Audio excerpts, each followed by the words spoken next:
Hello, this is Rich Kale here on YouTube, Rich Gen X elsewhere, and it is time to return to Zork 3. Let's see.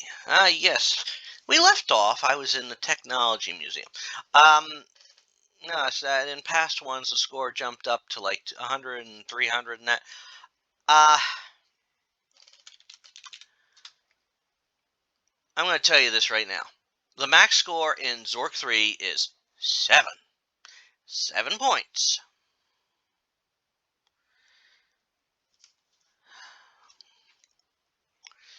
Okay. Now, let's look around. See, we're in technology. This is a large hall which hosted the technological exhibits of the great underground empire. A door to the south is open. Directly in front of you is a large golden machine which has a seat with a console in front. On the console is a single button and a dial connected to a 3-digit display which reads 776. Yes, I set that dial to that. The machine is surprisingly shiny and shows few signs of age. Strange gray machine, shaped somewhat like a clothes dryer, is on one side of the room. On the other side of the hall is a powerful black machine. A plaque mounted is near the door. The writing is faded. However, a bit can read plaque because I can't read it because I have something. Okay. Now, two machines seen bad rusting in many spots. Oh, writing is faded, however, and cannot be made out. Okay. Well, push machine south. Which means push gold machine.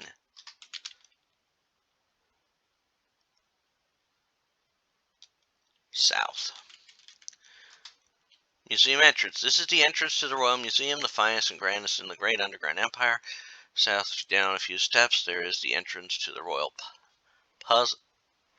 To the south down a few is the entrance to the Royal Puzzle, and to the east through a stone door is the Royal Jewel Collection. Wooden door to the north is open and leads to the Museum of Technology. Wooden door is to the north. Okay. To the west is a great iron door rusted shut. To its is a cleft in the rocks, providing a western route from some effort. You push the machine into the room with you. Okay. Push machine. Push gold machine east.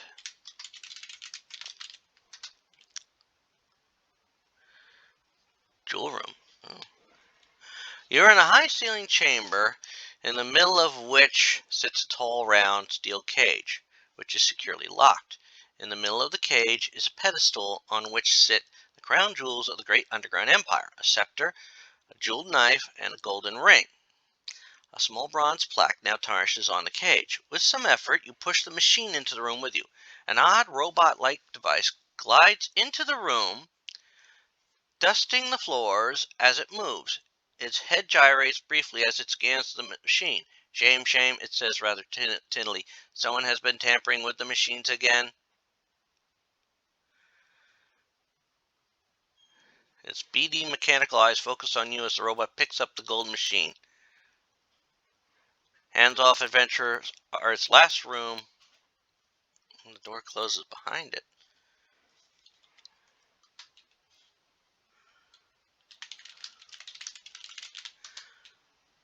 Oh no. Okay.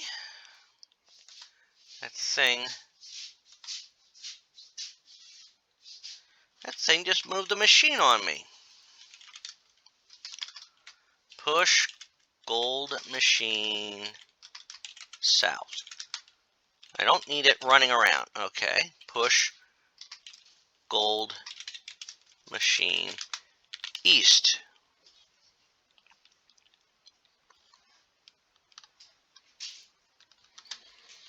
Enter machine. You are now in the gold machine. Okay. Alright. Push the button! You experience a brief period of disorientation. When your vision returns, your surroundings appear to have changed. From outside the door, you hear the sounds of guards talking. You notice that everything you were holding is gone. You notice the golden machine has disappeared. One particularly loud and grating voice can now be heard above the others outside the room. Very nice, very nice. Not enough security, but very nice. Now, Lord Feetnips, pay attention. I've been thinking, and what we need is a dam, a tremendous dam to control the frigid river, with thousands of gates. Yes, I can see it now. We shall call it Flood Control Dam 2. No, not quite right. Aha! It will be Flood Control Dam number 3. Uh, pardon me, pardon me, my lord, but wouldn't that be just a tad excessive? Nonsense! Now let me tell you my idea for hollowing out volcanoes. With that, the voices trail off into nothingness. All right. Oh, that look enter the door. You hear voices from the sound belonging to military or police personnel. Well, something tells me I went back in time. Wait. Time passes. Wait. Time passes. Wait. You hear from outside the door guards marching away, their voices dimming. After a few moments, a booming crash signals the close of what must have been a tremendous door, and then there is silence.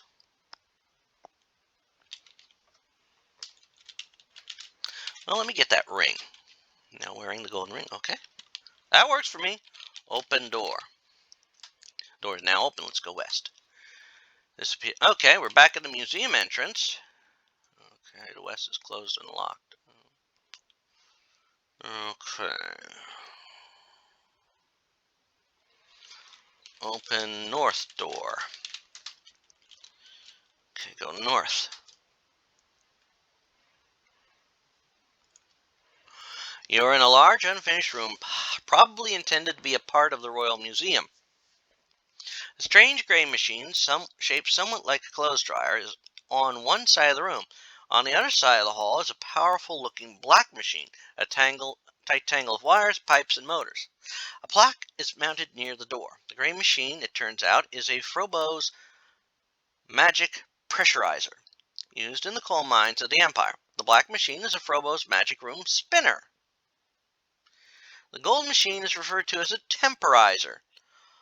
All are non-working models donated by Frobo's co-president John D. Flathead. Directly in front of you is a large golden machine, which has a seat and console in front. On the console is a single button and a dial connected to a 3-digit display which reads 776. In other words, there's our time machine.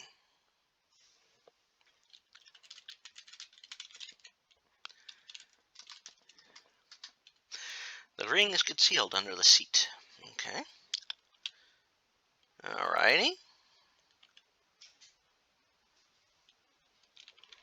Turn dial to 948. I think that's where I came from. Get in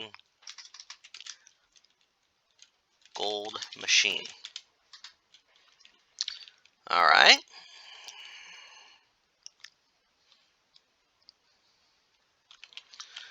Push button.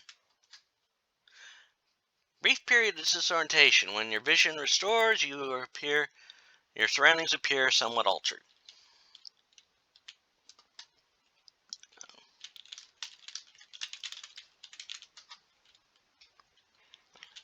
Oh, look under seat. You find the ring under the seat and put it on your finger.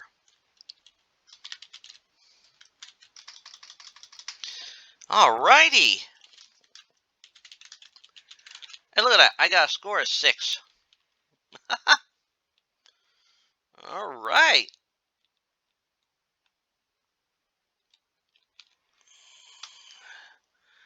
Oh, open door. South, museum entrance, and south. Royal puzzle machine. A royal puzzle entrance.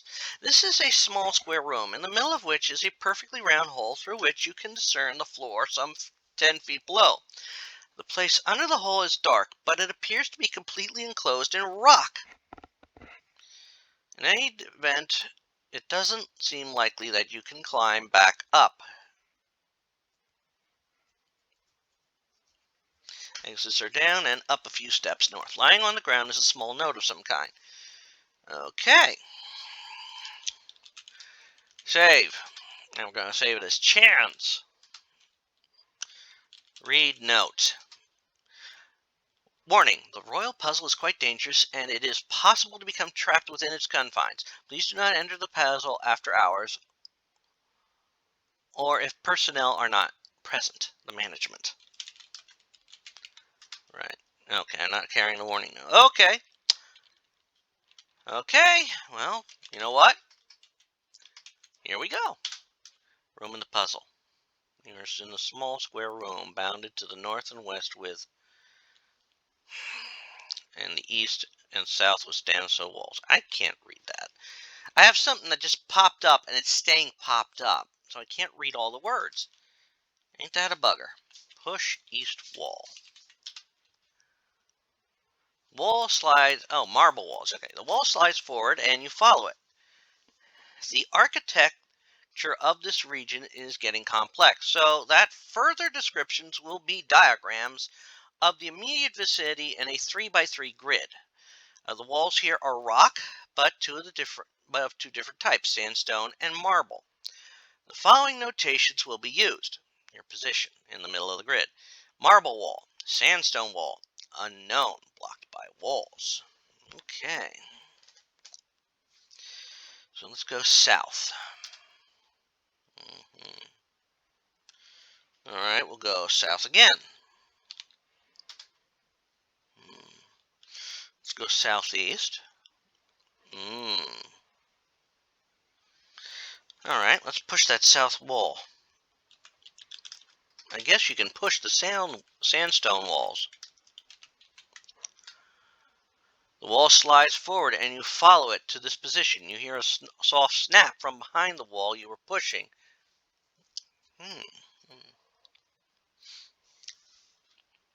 Okay, let's go north.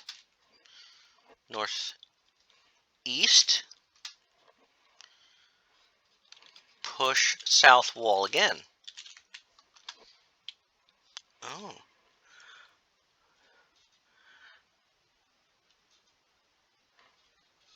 The center of the floor here is noticeably depressed. Nestled inside the niche is an old and dusty book. Well, get the book! I want that book. Alright, push south wall. Okay. East. Northeast. Alright, push the west wall.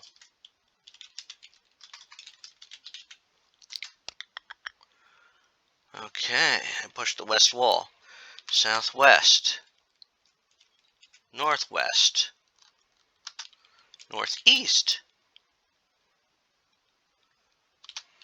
Push south wall. Well, yeah, that's where I got the book. Southwest. Alright, push east wall.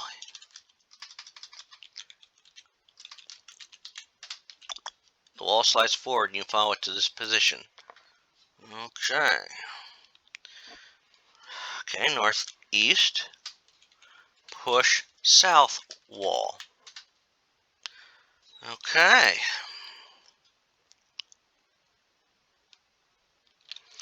Northwest. Okay. North. North. North. Push east wall.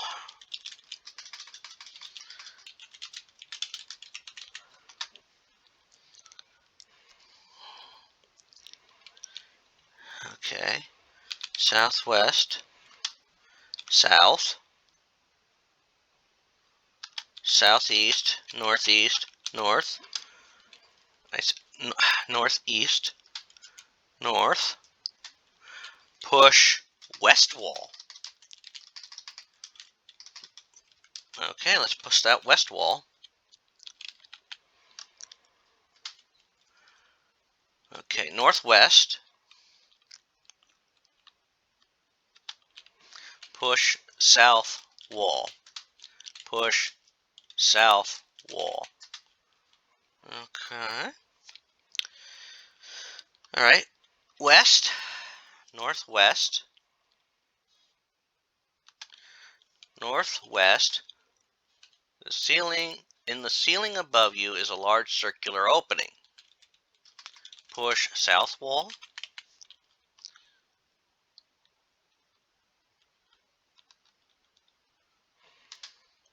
Okay, southeast, southeast, southeast, northeast, northeast. Push west wall. This here. Push west wall. Southwest. Push north wall. Push. There's a ladder here, firmly attached to the west wall. North wall. Twice. Push north wall.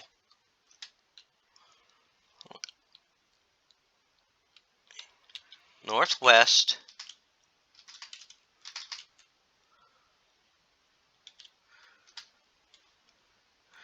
In the ceiling above you is a large circular opening. There is a ladder here, firmly attached to the east wall. With the help of the ladder, you exit the puzzle.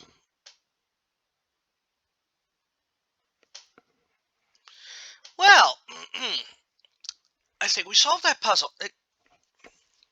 We're at score 7.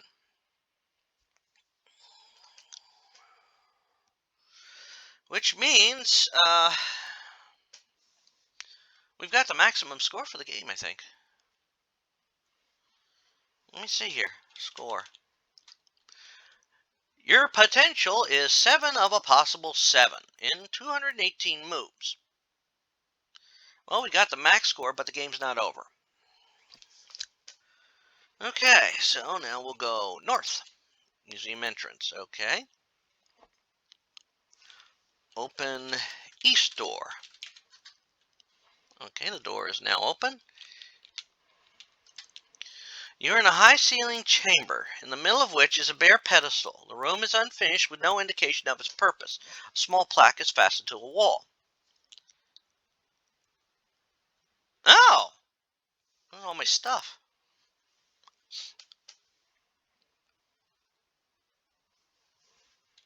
Get all.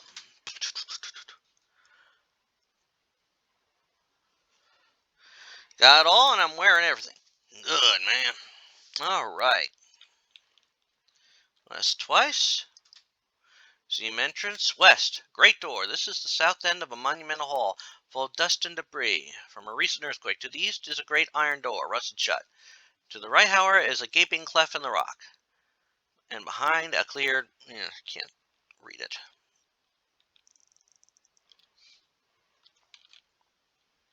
Let's go north. Royal Hall. The Royal Seal dimwit flag there. Go north. Crystal Grotto. Okay. Gone north twice. Now head west twice here. Tight squeeze. Creepy crawl. Alright, and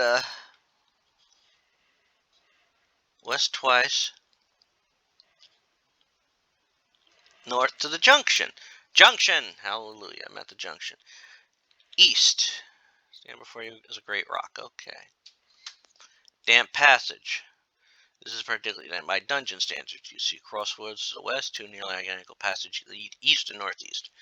Well, the northeast passage is the one I want to go to. Engravings room. Okay.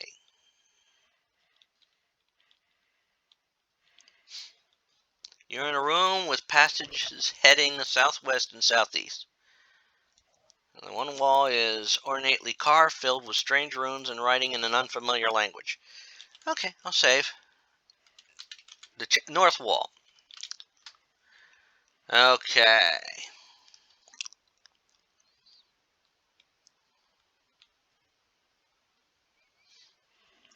So now I gotta... So let's go southeast. Dead end.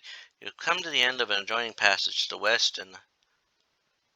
Okay, I'll go back northwest. No. Southeast. Northwest. Oh! There we go. That's what I'm waiting for. An old and wizened man is huddled asleep in the corner. He is snoring loudly. From his appearance, he is weak and frail. Your sword has begun to glow very brightly.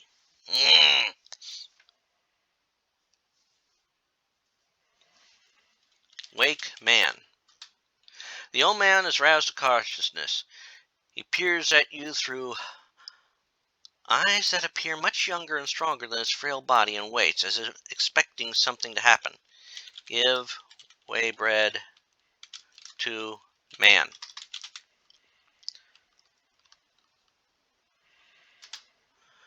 He looks up at you and takes the way bread from you. Slowly he eats the bread and pauses when he has finished. He starts to speak. Perhaps what you seek is through there. He points at the carved wall to the north, where you notice the bare outline of a secret door. When you turn back to the man, you notice that he's gone. Your sword is no longer glowing. That sword only glows when there is danger about. Open the secret door. The master stone door opens noiselessly. Beyond the one secret door is dark, foreboding stairs that lead down to a passage below.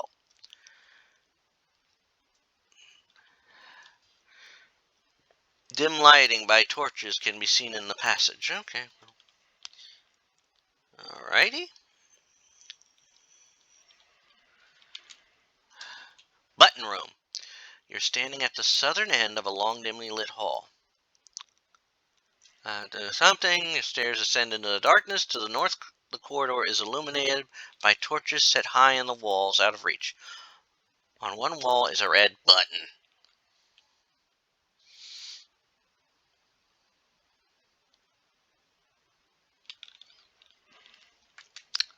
Well, let's go north. Beam room. You are in the middle of a long north-south corridor whose walls are stone. A narrow red beam of light crosses the room at the north end, above the floor. Alright. Put sword in beam. The beam is now interrupted by a sword lying on the floor. Interesting. South to the button room. Alright. Push the button. Push button. Click snap.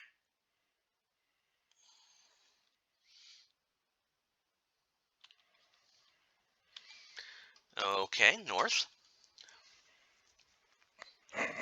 You're in the middle of a long north-south corridor whose walls are polished stone. A narrow red beam of light crosses the room at the north end, inches above the floor. The beam is stopped halfway across the room by a sword lying on the floor. Hallway. This is a part of the long hallway. The east and west walls are dressed stone. That's what I said. Polished stone before.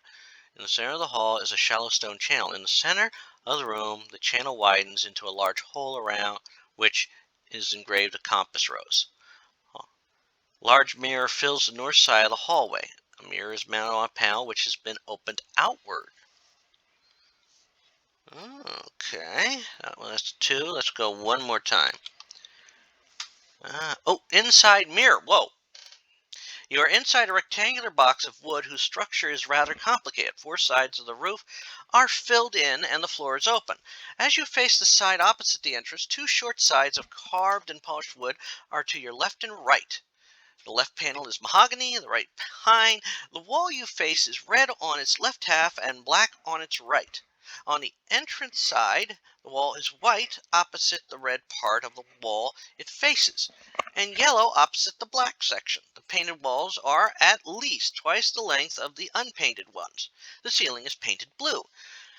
In the floor is a stone channel about 6 inches wide and a foot deep. The channel is oriented in a north-south direction. In the exact center of the room, the channel widens into a circular depression, perhaps 2 feet wide. Incised in the stone around this area is a compass rose. Running from one short wall to the other, at about waist height, is a wooden bar, carefully carved and drilled. This bar is pierced in 2 places. The first hole is in the center of the bar, and thus the center of the room. The second is at the left end of the room, as you face opposite the entrance. Through each hole runs a wooden pole. The pole at the left end of the bar is short, extending about a foot above the bar and ends in a hand grip. The pole has been dropped into a hole carved in the stone floor. The long pole at the center of the bar extends from ceiling through the bar to the circular area in the stone channel. This bottom end of the pole is a T-bar a bit less than 2 feet long. Attached to it has a T-bar, and on the T-bar is carved an arrow. The arrow and T-bar are pointing west. Okay. Raise the short pole, because that's a lock. Pole is now slightly above the floor. Push the white panel. Push white panel. The structure rotates counterclockwise. The arrow on the compass rose now indicates southwest. Push white panel. The structure rotates. The arrow on the compass rose now indicates south. The mirror quietly swings shut. Push pine panel. The pine wall swings open. Let's go north.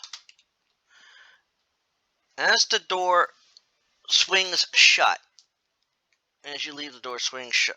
Oh, shoot. I'll have to give that person a call back.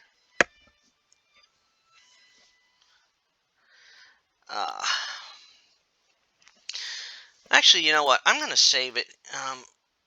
No, I'm not going to save it because we're so close to the end. We're close to the end. So, we've gone north. Let's open the vial. Let's open the vial. Vial's open. There's sweet odor from within the vial, apparently coming from a heavy but invisible liquid. Drink liquid. You drink the contents, but nothing unusual seems to happen as a result. Okay. Let's go north. Hallway. This is a part of the long hallway. The east and west walls are dressed stone. In the center of the hall is a shallow stone channel. In the center of the room, the channel widens into a large hole around which is engraved a compass rose. On either side of you are identical stone statues holding bludgeons, and they appear ready to strike, though for the moment they remain impassive.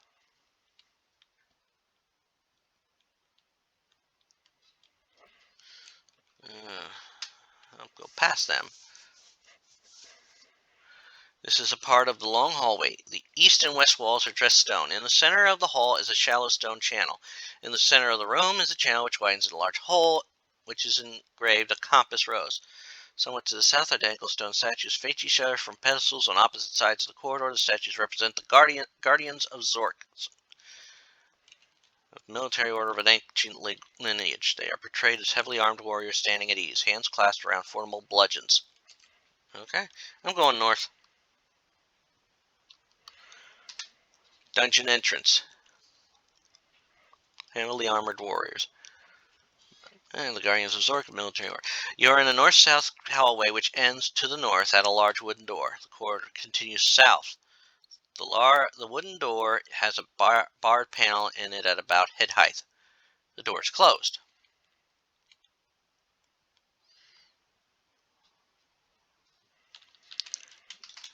Knock on the door. The knock reverberates along the wall. For a time, it seems there will be no answer. Then you hear someone unlatching the small wooden panel.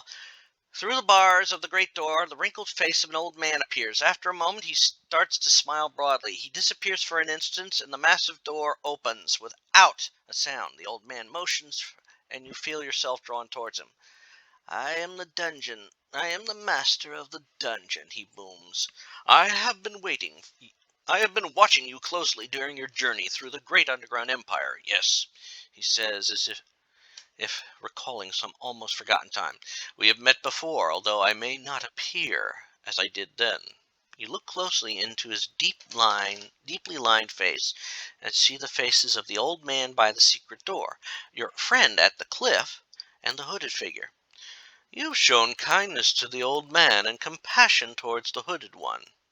I have seen you display patience in the puzzle and trust at the cliff. You have demonstrated strength, ingenuity, and valor. However, one final test awaits you. Now, command me as you will and complete your quest. You are in the narrow north-south corridor. At the south end is a door. At the north end is an east-west corridor. The door is closed. The dungeon master is quietly leaning on his staff here. Okay, well, let's finish this last task. North.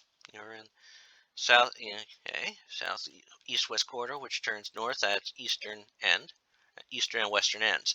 Walls are made of the finest marble, and additional passageway south at the center of your corridor. The dungeon master follows you. Okay, let's go west. Hall with polished marble. Dungeon master follow north. This is a wide east-west corridor which opens onto a northern parapet. At its center, you can see flames and smoke as you peer towards the parapet. The corridor turns south at either end, and in the center of the south door is a heavy wooden door with a small window barred with iron. The door is shut. Okay.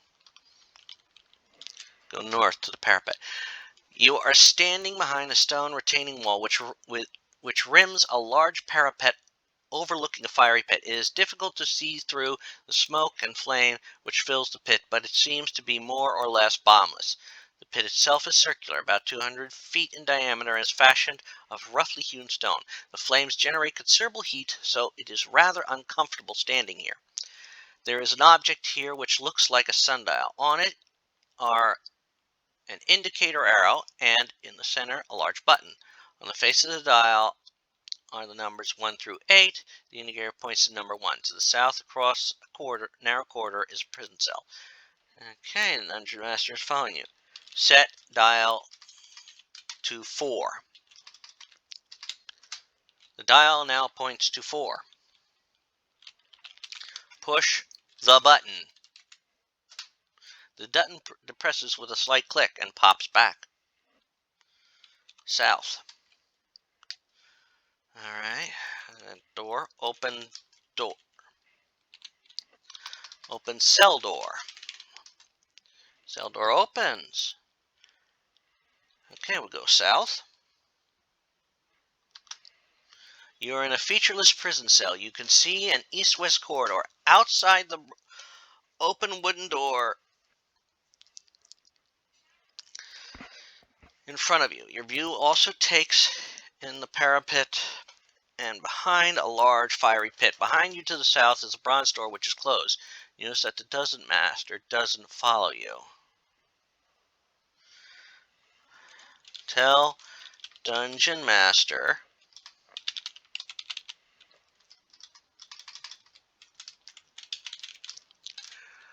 go to the parapet.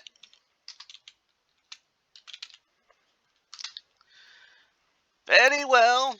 Tell dungeon master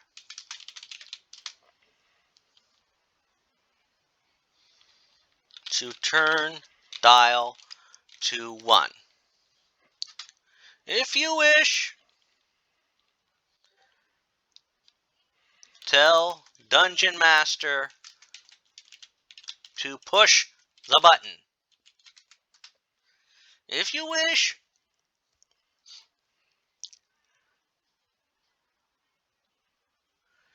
All right. There's the cell door. Okay. Unlock bronze door. Oh, unlock bronze door with key. The key proceeds to mold itself to the shape of the lock. With a mere turn of your hand, the massive bolt gives way. Open the door. Open bronze door. On the other side of the bronze door is a narrow passage which opens to a larger area. And by heading south, we will end the game. So I'm going to say this now, because it'll probably cut out and on me. As always, this is Rich Kale here on YouTube, Rich Gen X elsewhere, inviting you to subscribe to the channel and check out some of the other games that I've played on the channel.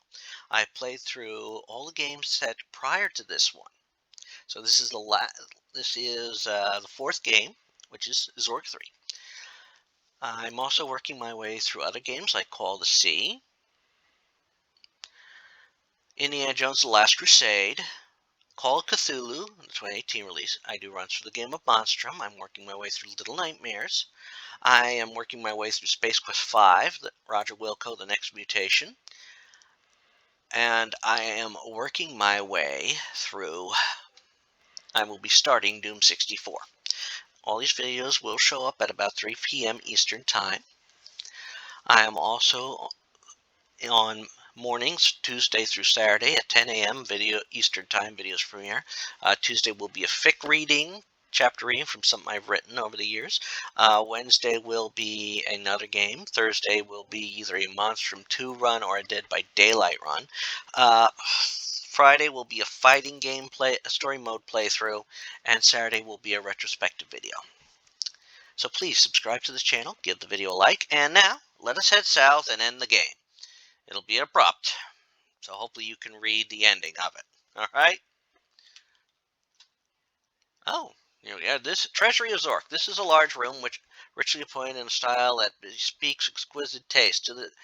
To judge from its contents, it is the ultimate storehouse of wealth of the great underground empire. There are chests here containing precious jewels, mountains of Zork mids, rare paintings, ancient statuary, and beguiling curios. On one wall is an annotated map of the empire showing the location of various troves of treasure and of several superior scenic views.